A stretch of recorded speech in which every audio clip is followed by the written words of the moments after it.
Biological Riley presents a news segment. Okay, so here's a hypothetical scenario that most music fans are more than aware of. In this situation, a band bursts into a music scene and creates a positive following due to a distinct sound. In this scene, they have their own identity and their own place, kind of like how the idea of a fast food mascot cinematic universe lives in my head rent-free. But as time goes on, the band changes. They evolve, something that possibly earns the group new fans, but earns the ire of older followers who demand that the band goes back to their more traditional original sound, which is a critique that many actual metal and rock bands and musicians are more than aware of, because if you have followed the metal or the rock scene for long, then you know what I'm talking about. In fact, bands like Metallica, Slipknot, and several others have all come under fire for changing their sound over the years, and this also includes Clutch frontman Neil Fallon, who is the focal point of today's episode. In a video interview with Knotfest Ryan J. Downey, Fallon had a few choice words about this very subject and responded to the criticism that bands should return to their quote-unquote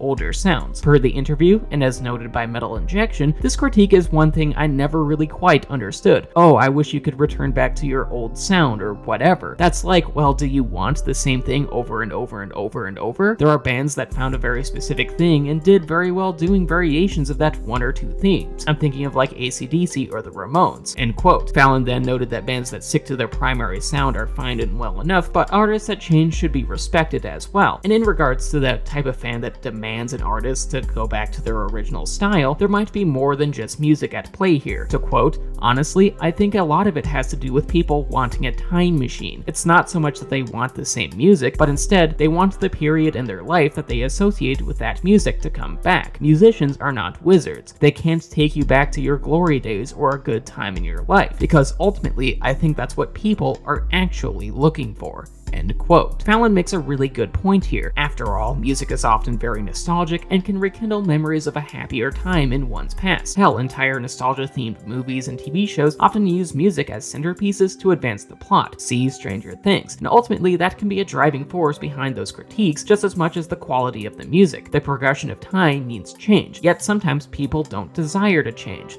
They'd rather dwell in the past. And with that, that was the video. I hope you enjoyed it. Please leave a like rating, share, subscribe, ring the bell, and leave a comment telling me what you think of this topic. Also, please consider checking out my Patreon page. $1 a month will get you onto this credit sequence, and $5 a month will allow you to start making quick review requests. The link to my Patreon is in the description. And speaking of Patreon, I just want to thank my patrons, particularly my high tier ones in David Samantha Devlin, Mom, and Morgan. Thank you so much for supporting what I do.